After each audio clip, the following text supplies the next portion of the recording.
अस्सलामुअलैकुम viewers. I am doctor any. उम्मीद और दुआ है आप अपनी फैमिली के साथ जहां रहें हमेशा सलामत रहें। आज की हमारी वीडियो का टॉपिक है कि आप अपनी अल्ट्रासाउंड रिपोर्ट को कैसे रीड कर सकती हैं। प्रेग्नेंट फीमेल्स की प्रेगनेंसी के दौरान अपनी डॉक्टर के पास अल्ट्रासाउंड के लिए मल्टीपल विजिट्स होते हैं। पहला अल्ट्रासाउंड जो डेटिंग स्कैन होता है अर्ली प्रेगनेंसी में किया जाता है। फिर एनॉमली स्कैन 20 हफ्ते पर किया जाता है। फिर 28 हफ्ते पर और 32 हफ्ते पर भी आपकी डॉक्टर अल्ट्रासाउंड करके बेबी की ग्रोथ और दीगर पैरामीटर्स को चेक करती हैं। डॉक्टर अल्ट्रासाउंड करने के बाद इनको डिटेल रिपोर्ट देती हैं और बहुत सी ख़वातीन चाहती हैं कि वो अल्ट्रासाउंड की रिपोर्ट ख़ुद भी समझ सकें। तो आज की वीडियो में मैं आपको इन तमाम चीज़ों के बारे में तफसील से बताऊंगी और देखते हैं कि अल्ट्रासाउंड रिपोर्ट में वो कौन कौन सी टर्म्स हैं जिनका आपको पता होना चाहिए। Number 1, gestational sac. ये अल्ट्रासाउंड रिपोर्ट पर जीएस के नाम से लिखा होता है और ये प्रेगनेंसी के बिल्कुल शुरू के दिनों में नज़र आता है जब आप अपनी डॉक्टर के पास प्रेगनेंसी कंफर्म करने जाती हैं। इसकी मेजरमेंट से हमें पता चलता है कि प्रेगनेंसी कितने हफ्तों की है, यानी जो डेट्स आप बता रही हैं और जो अल्ट्रासाउंड में आ रही हैं वो सेम है या नहीं। इसके अलावा इससे ये इन्फॉर्मेशन भी मिलती है कि आपकी प्रेगनेंसी यूट्रस में है और एक टॉपिक नहीं है, यानी ट्यूब्स या ओवरीज में नहीं है।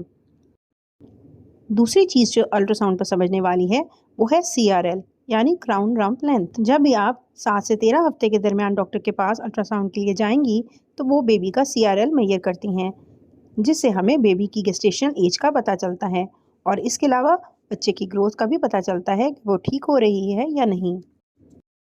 Number 3, BPD। 13 हफ्ते के बाद आपकी डॉक्टर अल्ट्रासाउंड पर बेबी का BPD यानी बायपेराइटल डायमीटर मेजर करती हैं, जिसमें बेबी के सर की एक ख़ास लेवल पर पैमाइश की जाती है, जिससे बेबी की गेस्टेशनल एज का पता चलता है कि प्रेगनेंसी कितने हफ्तों की है। Number 4, femur length. इसके बाद जो मेजर किया जाता है इसे FL यानी फीमर लेंथ कहते हैं।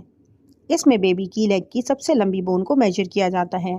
इसको भी 13 हफ्तों के बाद BPD के साथ मेजर करते हैं और इससे बेबी की गेस्टेशनल एज और ग्रोथ का पता चलता है। इसके अलावा जो चीज़ मेजर की जाती है वो है HC यानी हेड सर्कमफ्रेंस। ये बेबी के पूरे सर के गिर्द मेजर किया जाता है और ये बच्चे का वज़न कैलकुलेट करने में काम आता है। इसके बाद जो पैरामीटर अल्ट्रासाउंड रिपोर्ट पर लिखा होता है वो है AC यानी एब्डोमिनल सर्कमफ्रेंस और ये बेबी के पेट के गिर्द मेजर किया जाता है। ये बच्चे का वज़न कैलकुलेट करने और बेबी ग्रोथ को देखने के लिए ज़रूरी होता है। इसके अलावा एक और टर्म जो अल्ट्रासाउंड रिपोर्ट पर लिखी जाती है वो है EFW यानी एस्टिमेटेड फीटल वेट, जो ये बताता है कि आपके बेबी का अंदाज़न वज़न कितना है और इसको हम BPD, femur length, abdominal circumference और हेड सर्कमफ्रेंस से कैलकुलेट करते हैं। इसके बाद जो नेक्स्ट टर्म आती है वो है AFI यानी एमनियोटिक फ्लूइड इंडेक्स, जिसमें हम बेबी के गिर्द पानी को नापते हैं और इसको यूट्रस में 4 जगह पर मेजर करते हैं और फिर इससे एमनियोटिक फ्लूइड इंडेक्स को कैलकुलेट किया जाता है। इससे ये इन्फॉर्मेशन मिलती है कि बच्चे के गिर्द पानी नॉर्मल है, कम है या ज़्यादा। इसकी नॉर्मल वैल्यू 5 से 25 सेंटीमीटर है। इसके अलावा अल्ट्रासाउंड रिपोर्ट पर बच्चे की पोजीशन लिखी होती है कि इसकी केफेलिक यानी नॉर्मल पोजीशन है, ब्रीच यानी जिसे आम ज़बान में कहते हैं कि बेबी उल्टा है, और या ट्रांसवर्स यानी आड़ा है। इस सिलसिले में परेशान होने की ज़रूरत नहीं है क्योंकि 9 माह तक बच्चा अपनी पोजीशन तब्दील करता रहता है। अल्ट्रासाउंड रिपोर्ट पर बच्चे की कार्डियक एक्टिविटी यानी दिल की धड़कन भी मेंशन होती है कि वो किस रफ्तार से धड़क रहा है और इसके रेट को BPM यानी बीट्स पर मिनट में लिखा जाता है, जैसे 140 बीट्स पर मिनट, 150 बीट्स पर मिनट वगैरह। इसके अलावा प्लेसेंटा यानी बेबी की अव्वल की पोजीशन भी अल्ट्रासाउंड रिपोर्ट पर लिखी होती है। प्लेसेंटा की 4 पोजीशंस होती हैं। एंटीरियर प्लेसेंटा यानी प्लेसेंटा यूट्रस के सामने की तरफ होगा। पोस्टीरियर प्लेसेंटा जिसमें प्लेसेंटा यूट्रस की बैक साइड पर अटैच होगा। अगर फंडल प्लेसेंटा लिखा हो तो प्लेसेंटा यूट्रस के ऊपर की तरफ होगा। ये तीनों पोजीशंस प्लेसेंटा की नॉर्मल पोजीशंस हैं और डिलीवरी के दौरान आमतौर पर कोई मसला नहीं होता।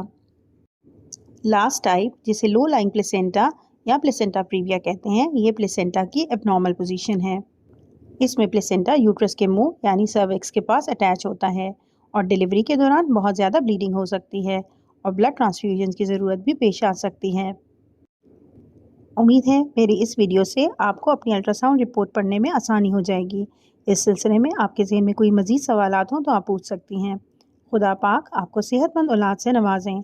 दुआ में याद रखिएगा। शुक्रिया। अल्लाह हाफ़िज़।